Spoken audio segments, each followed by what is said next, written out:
In this episode, titikim tayo ng mga craft beers na gawa sa Baguio. And we're going to do it here in Baguio. Tara, samahan niyo ako.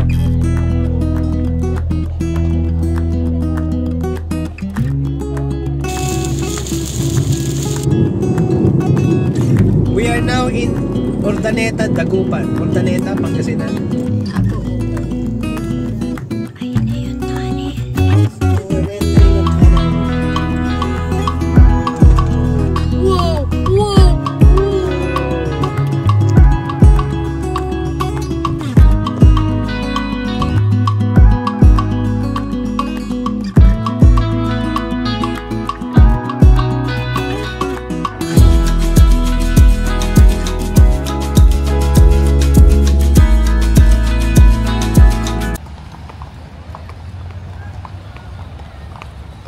Ganap ako ng Red Horse dito sa Baguio.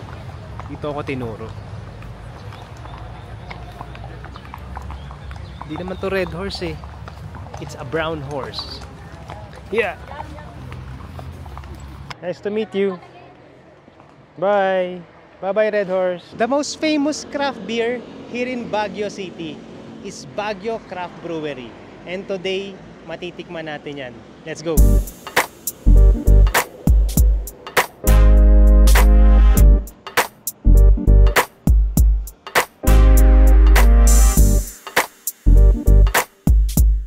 Dito sa Baguio Craft Brewery, bago ka kumuha ng full glass, meron kang free taste. Pwedeng ipatikim muna. Tikman mo muna kung ano yung flavors ng beer na gusto mo bago mo kuhanin. So you get to taste 3 small shots of beers para lang malaman natin kung ano yung bibilihin natin. Sige, I wanna try yung Imperial Double IPA. 10.5% alcohol by volume.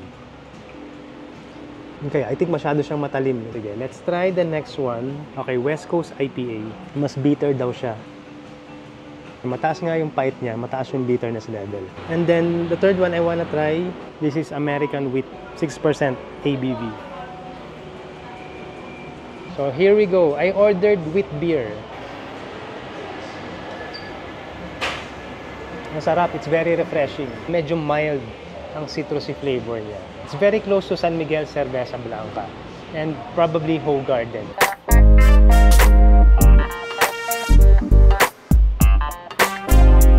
Aside from the wheat beer, this is the wheat beer. Umorder din kami ng strawberry lager. This is strawberry kaya medyo mapula siya. And then this dark one is their porter. So 3 beers ang matitikman ko today. Gawa ng Baguio Craft Brewery. This one is the strawberry lager. Amoy pa lang, syempre amoy strawberry na. It's very sweet, very fruity. It almost tastes like you're drinking strawberry juice. Para siyang hindi beer. Masarap din. This one naman is the porter. It's very dark. Medyo amoy kape siya at saka amoy chocolate.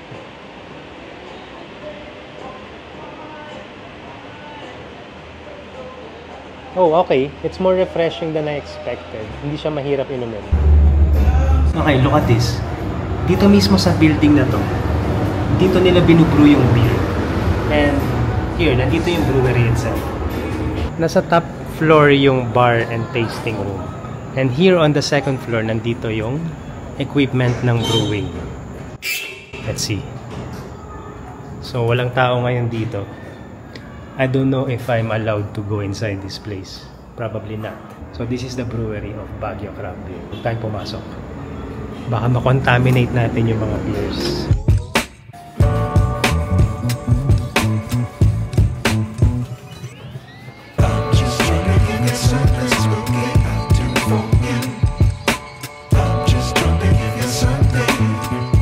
So another craft beer na nahanap ko dito sa Baguio is something called BBZ, and they have a range of craft beers na available dito sa around Baguio area. And one of it is called Kalinga Purple IPA. Yung hops niya is close relative to with cannabis. Cannabis, of course, it's you know what it is. Kalinga Purple IPA. I don't know why I'm expecting it to be purple. Well, obviously kasi Purple IPA yung pangalan. But it's not purple. Yung bango niya. taas ng bitterness. The alcohol volume niya ay 7.65, so medyo mataas siya. But the flavor profile, I can already taste the bitterness of the hops in my throat right now. Isang sip pa lang, alam mo na it's a strong kind of IPA. This beer is available in some of the restaurants and bars here in Baguio City. I'm here now at Amare Plus. It's a restaurant.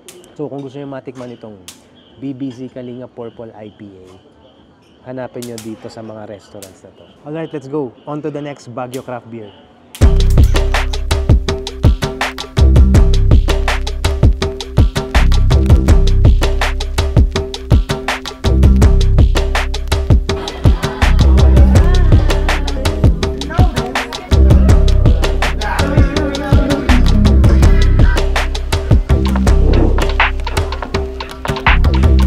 This is a glass of stout by a brewery called Local Homebrew. This is one of the reasons why I wanted to go here sa Baguio. Tikman natin.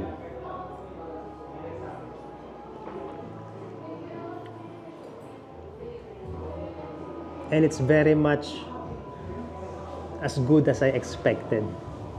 It's chocolatey. It tastes like coffee and chocolates. Ang kapal ng lasa niya sa lalamunan, like all stouts. Ang lakas ng flavors niya, guys. This is one of the reasons why I love drinking these kinds of microbrew beers. The flavors is very unexpected. It's unlike any dark beer na natikman ko na. This is a stout. I don't know what the alcohol volume of this one is. Pero feeling ko medyo mataas siya because stouts are malalakas talaga ang alcohol niyan. Look how dark this is. It smells good. It smells like coffee and chocolate. Pero ba't ko nga ba dinayo sa Baguio itong Local Homebrew? Actually kasi, na-meet ko na yung brewer nito many months ago sa El Deposito. And nakakwentuhan ko siya. Tapos I found out that he's also a brewer here in Baguio. Na naka-base siya dito sa Baguio. So ever since, it's been in my mind. And I've been in touch with him. I've always wanted to visit Baguio para malaman nga or matikman itong kanyang beer. Local Homebrew is one of the smallest microbreweries na na-meet ko. Kwento niya sa akin, it's a cooperative type of brewery. Right? So he does this for the community. His name nga pala is Ramon Mapa. And he's doing this home brewing para matulungan yung community niya here in Baguio. They're not yet available widely sa mga bars and restaurants here in Baguio. Dito pa lang siya available sa isang this is a restaurant. Actually, hindi nga siya restaurant eh. It's a co-working space. I'm now here in a place called Calle Uno. It's a co-working space na merong steakhouse sa tabi. And they rent out or they share this space para maging bar and restaurant kapag gabi. So, this is available here, Calle Uno. So, kung nandito ka sa area ng Calle Uno, you have to go here and taste this very special Local Homebrew. Let's go on to the next craft beer.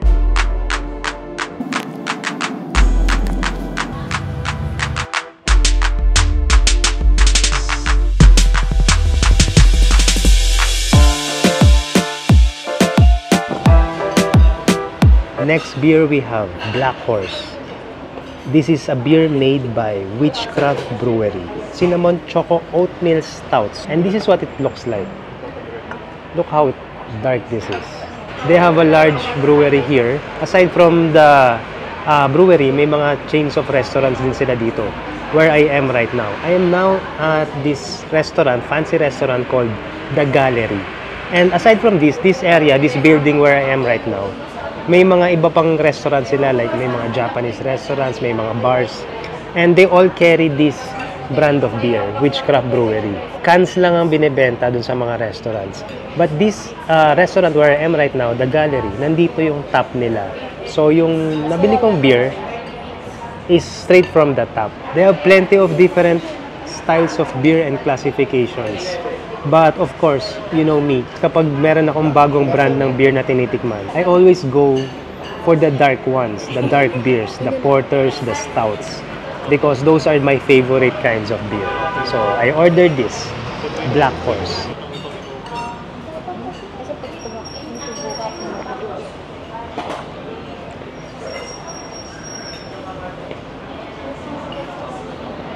No, it's not as bitter as I expected. Actually, medyo maasim siya ng konti. But I can smell and I can taste the chocolatiness. The flavors are just right. Hindi siya masyadong overpowering. I can taste that and I can feel that it's a bit lighter than the usual stouts. Pero yung cinnamon, hindi ko masyadong matikman yung cinnamon. I'm kinda missing it. It smells good. Right. Black Horse by Witchcraft Brewery.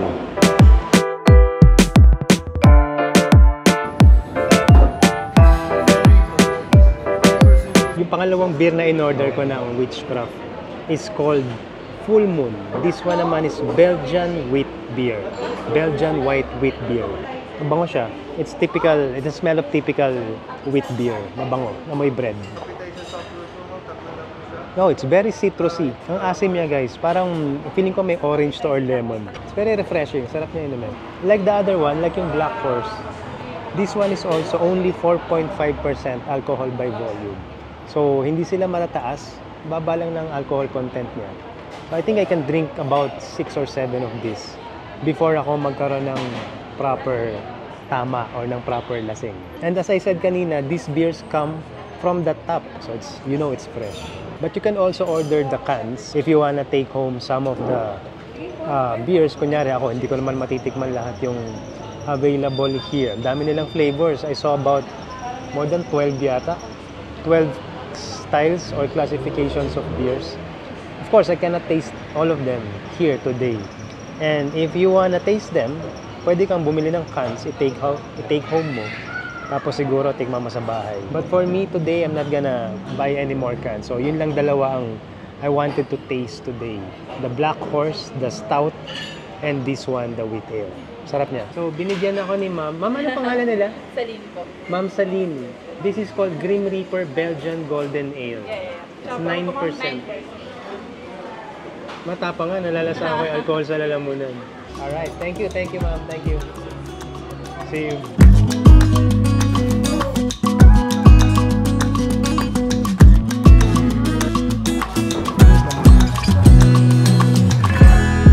How's my framing? It's okay. Go ahead. Welcome to the Clueless Bartender, Baguio Craft Beers. You know what I discovered? Aside from the beers na gawa dito sa Baguio, ang dami pang mga places na hidden and undiscovered that deserves to be mapuntahan, makita, at ma-appreciate ng mga tao. May mga coffee shops, mga restaurants, mga resto bars na very aesthetic, very quaint, very unlike anything you've ever seen in Metro Manila. One of that coffee shops na napuntahan ko is a place called Camp Volkswagen. And I did an episode about that. If you want to watch that episode, click right here. See you in the next episode. Bye-bye.